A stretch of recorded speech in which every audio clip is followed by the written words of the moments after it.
Hi guys, so today we did not have a video in the morning because I noticed that there is a contest in the afternoon, so I wanted to kinda talk about the contest instead because I think that would be more interesting to you. So as you can see, it was a deep 2 rounds and I solved 6 problems out of 7. I actually solved 5 and then up-solved the 6 ones shortly after contest. We can, hopefully we can enter the contest and talk about the problems in greater detail. We can open the complete problem set and also my submissions, just give you some perspective on how it went for me. So let's shortly discuss all problems. For the first several ones, I won't be doing much explanation because, as you can probably see here, a lot of people solved like these things, and then D2 and E was kind of harder. So we'll talk about them in greater detail. Anyways, problem A. In problem A, we had two integers, L and R, and we wanted to find the maximum remainder of A mod B that can happen when the numbers are ordered like that. So I started thinking for a fixed B, the maximum remainder we can get is B minus 1. That can only happen if 2B minus 1 is at most R.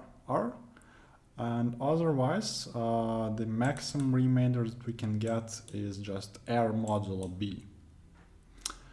So I was thinking what's the largest B such that 2B minus 1 is at most R? Well, that's approximately R over half. So I just tried the value of R over half and it worked as the optimal value of B. And an optimal value of A is 2B minus 1. You can prove it more formally by accurately considering all test cases. All cases, I mean what actually happens when R over half is less than L. Then your optimal B is just L. So kind of need to be a little bit accurate here. But luckily for me, my submission worked first time, and it only took me 3 minutes to implement it. So as you can see, I was just taking I want roughly R over half, but at least L at the same time, and I check if that happens, and I can get B minus 1. Otherwise, optimal value of A is R. So yeah, just some casework. Problem B was kind of weird. I did not like it. I think that's a bad problem. Just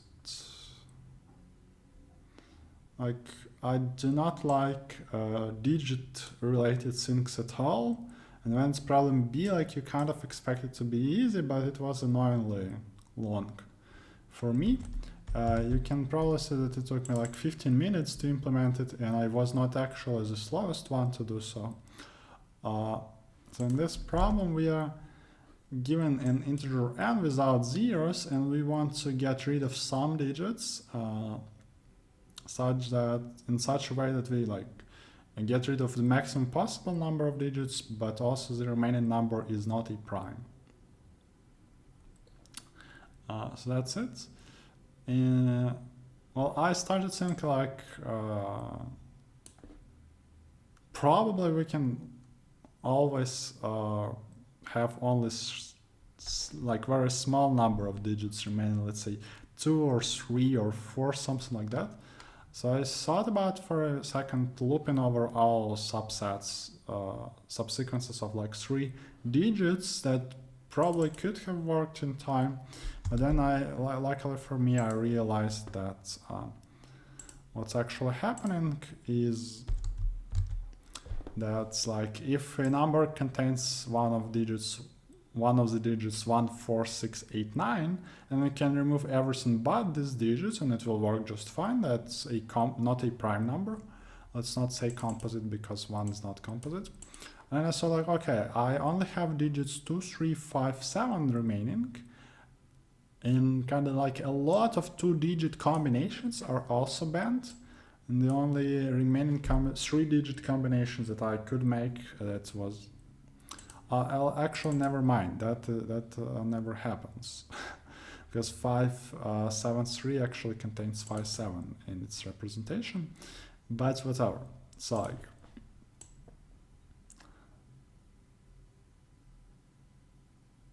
Almost always you get either such subsequence or such subsequence in your string, and there's very few of them, so we can just check all of them explicitly.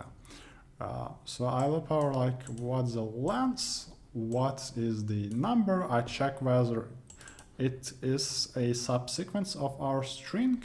If it is, then well, I can leave just it. Well, if it's not, then I guess I'll have to... Actually,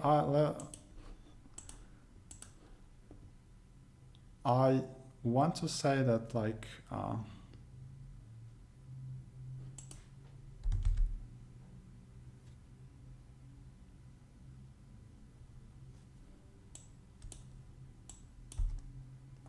this will also work with some tweaking to do. So like right now, I'm essentially saying that every number has one of these as a subsequence. Unless I think I want to say the number is prime. So what I should say here, I don't know how this passes tests. Like this should not pass tests actually. Because like any prime number you give me, I will just break, right? I have no idea how this works, to be honest.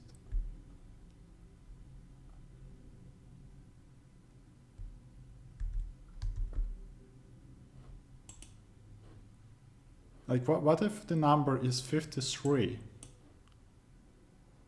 And this entire, like this is just incorrect. No, I don't understand.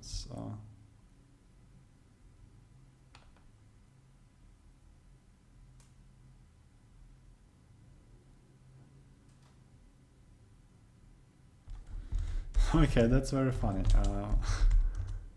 But like, what I really wanted to say is that every number either contains one of such subsequences or is a prime number, or like you can't delete anything from it to get a...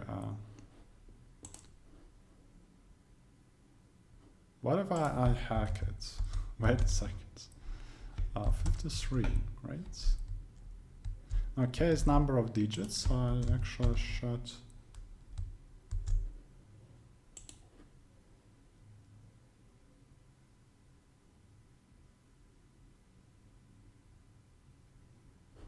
Invalid invalid input. Oh, interesting. Okay, it's guaranteed. It's possible to delete some of the digits. I see. Yeah, I did not read that statement during the contest, so yeah, that is actually correct. So like I want to say that it's always possible to remove like every number has either such digit or such subsequence, or it's impossible to remove something from it to get like a good number. That's why this works. Yeah, so just that's also important idea that you notice that when the answer is small, then it probably has some reasoning behind it. Well, here I noticed that all answers contained most 2 digits, so I thought like, well, okay, I can consider all numbers with up to 2 digits. You probably can consider actually like, instead of doing this thing, you could probably just generate all primes up to 100 and loop over all not primes up to 100. And yeah, so do the same thing. But I did not want to write sieve and stuff like that. I also did not want to factor numbers, so I just like picked this by hand. Very terrible practice, but whatever, like it worked. In problem C, we had like a very strange legend where you wanted to find like 2 binary substrings that are more or less the same, namely they differ in some constant number of times. The first thing I noticed that if you append 0 to the end, then the number gets multiplied by 2.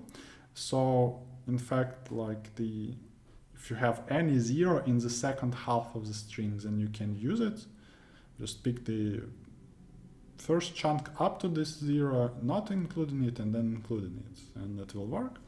And then I realized that you can actually also append zeros to the beginning of the string, and therefore, like basically, if the string has at least 1 0, then we can, depending on which half it is in, we can just take a prefix or a suffix that contains this 0, and up to this 0 not containing it. That was like, I had one wrong submission for some reason of probably not being careful enough. But basically the idea was like that. So like I check. That's just a helper function to make sure that I output format matches up in all cases.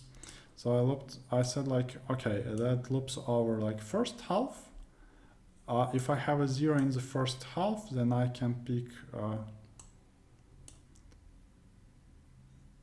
more or less a suffix, and here I can pick more or less a prefix. I guess that what is like, I actually had troubles with that, like k minus 1. So I think what is better is that here I can just write n, and here I can just write 0. I think this will work, and that's much, well, okay, I forgot. I forgot to put a comma in. Well, that should work. Let's see if it does. Yeah, that was a compiler, but how about that one? Run answer on test 1.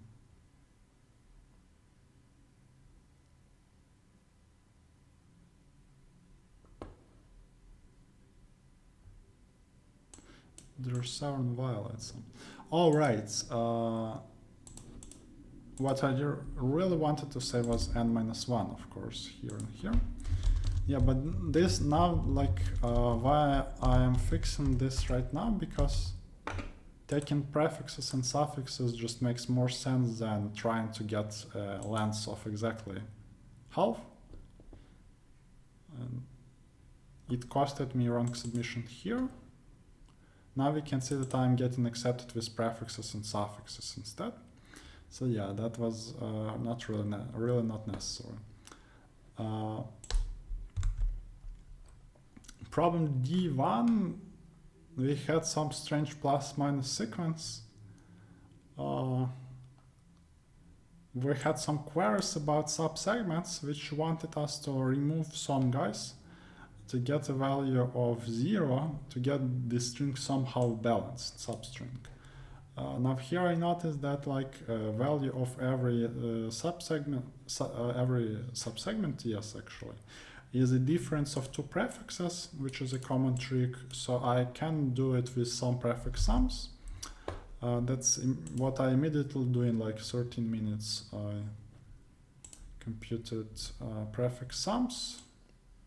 I actually, I don't know how this even works, but that should be like I forgot that string is not binary but plus minus, so that for some reason that worked.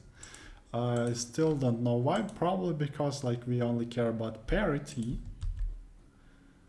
So that is actually more or less the same as writing something like this.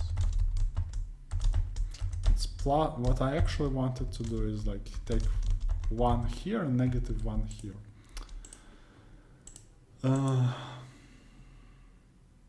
Yeah, we can see that this works just fine as well. So I just compute prefix values so that whenever I get a query, I can compare these guys. What I noticed then, well, the answer is 0 only when it's already equal, these guys. Otherwise, if the difference was odd, then I figured out how to fix it immediately in one query, in one deletion. Because what I imagined it as follows, so we like have a number line and then we like kind of have our Catalan style sequences. And if this number is odd, then I figured out that we can take value of approximately, like if that's 2k plus 1, I figured out that we can take k and then delete this segment.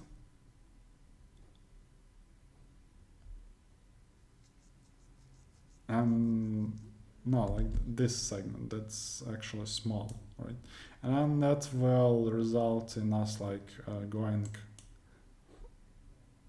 we went k up, and now we are currently going k up here as well. But after deleting this entire thing will get mirrored. So that will be going k down. And because we deleted this, it will be going k down from the original height of k, so it will end up in 0. This observation, like we want exactly k, will help us later on in D2. But for now, we only care if that's odd or even. Because if it's odd, then it's clearly impossible to make only one operation. Because after one operation, well, the sum was odd, the sum was even.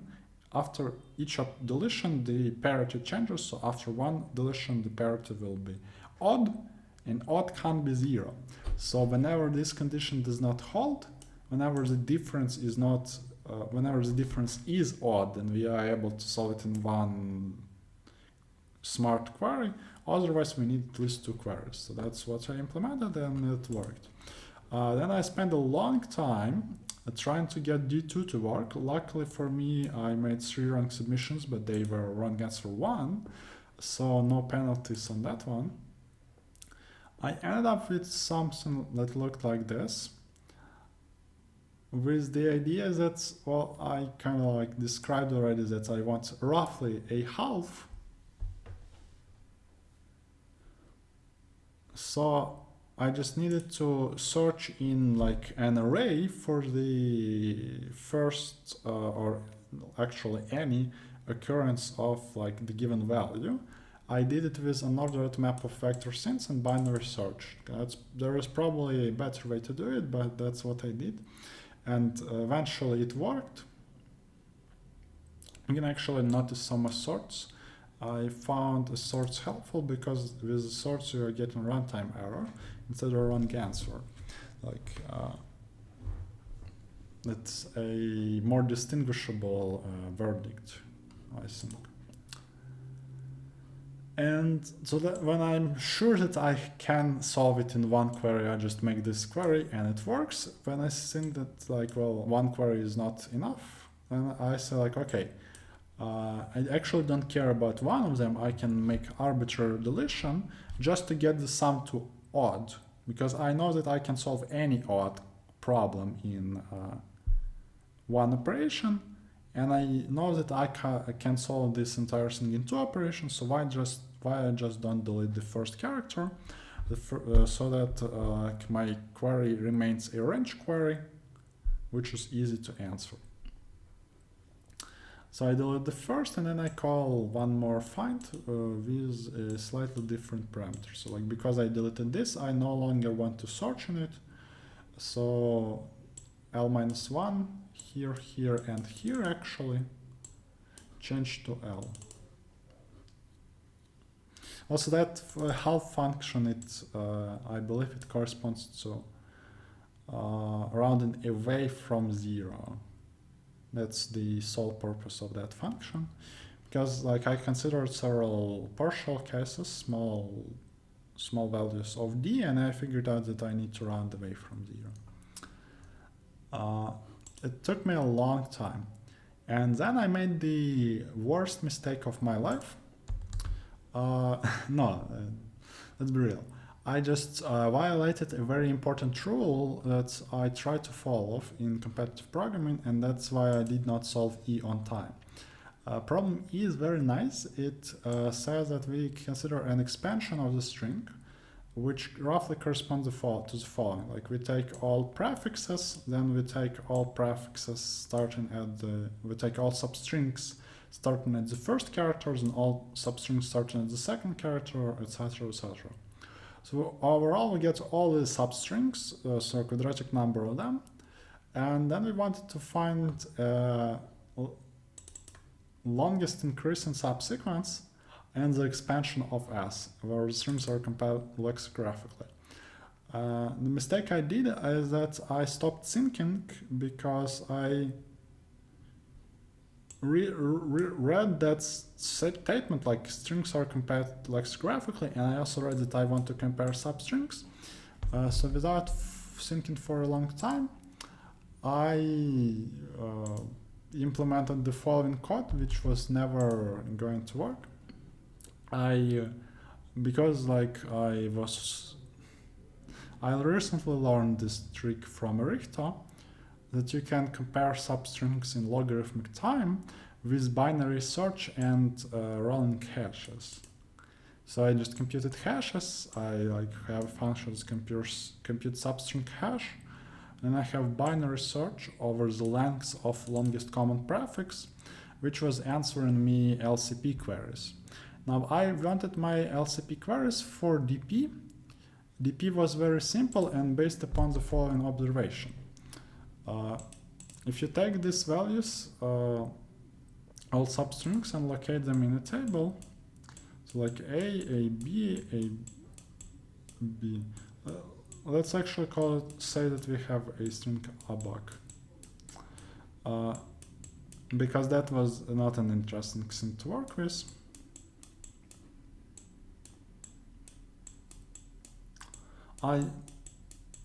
You can also try Abatsaban, but that's a little bit longer to write down. All like 28 substrings, so yeah. 28, 21, 28, okay, 28. But I actually wrote them down during the contest and it helped somewhat. So then I realized that, well, actually these guys are always chained in an increasing subsequence. So what actually is the equation is like, how can I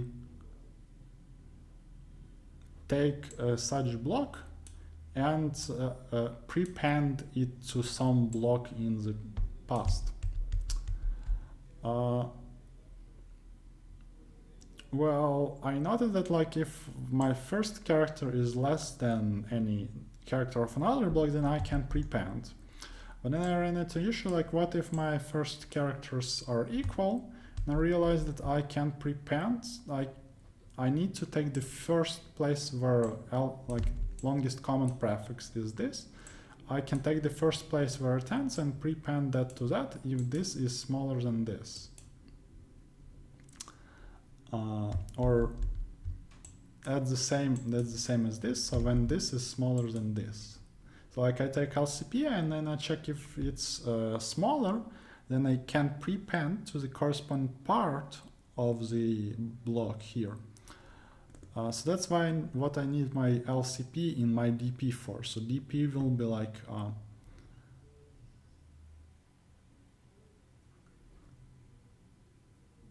how many substrings we can place after the current block. That's DP at corresponding index.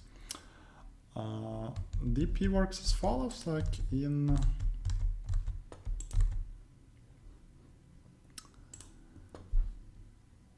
no. Let's take a look at the bad submission first. So DP works as follows. DP of I is maximum over all values of j. N minus j is the size of the j's block, plus dp of j, that's how much we can, how many substrings we can append after j's block, and minus length of LCP because I have to get rid of LCP.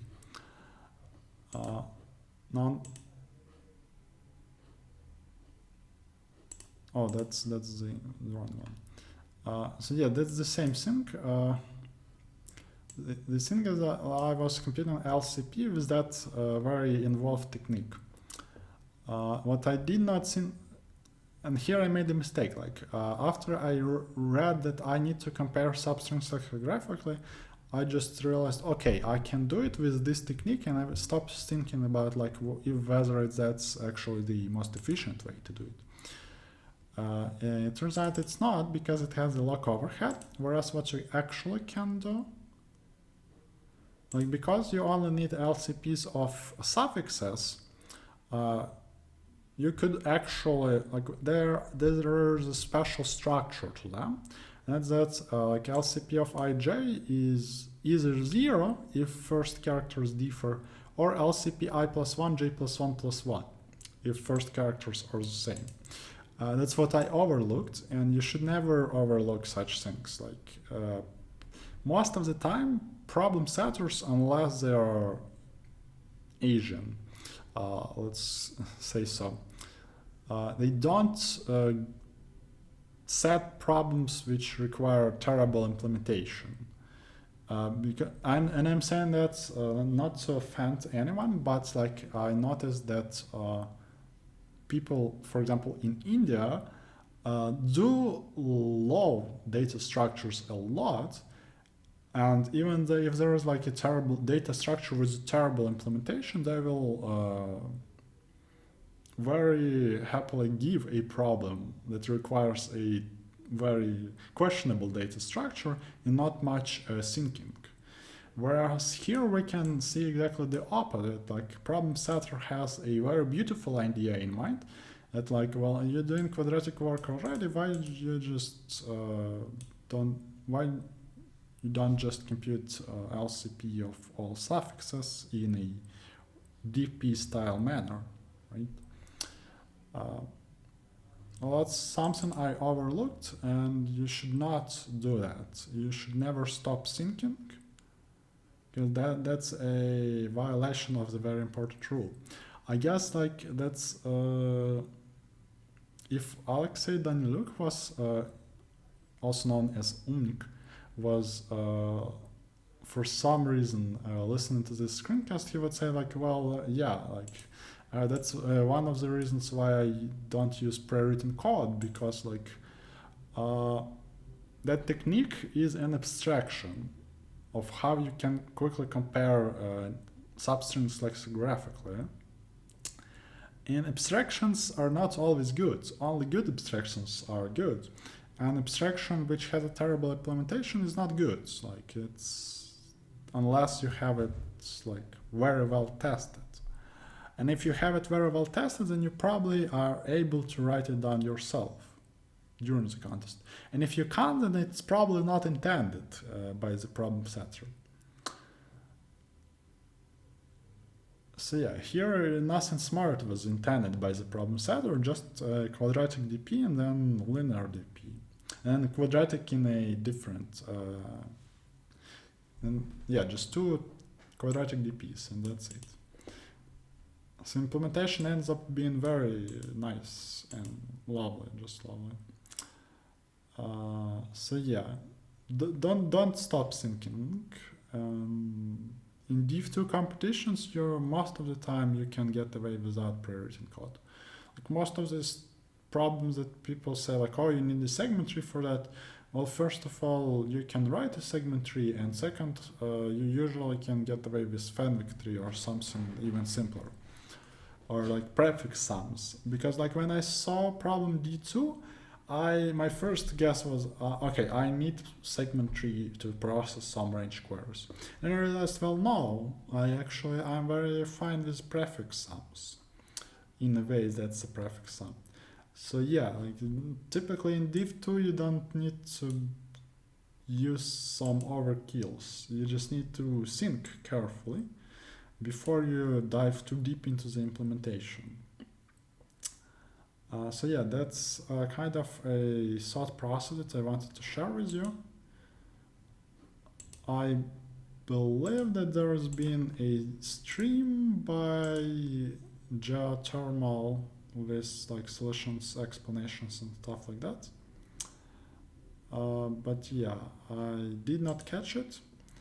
And we don't have, yeah, that's one of the reasons why we don't have a screencast today, is that I actually participated in this contest at work after working hours.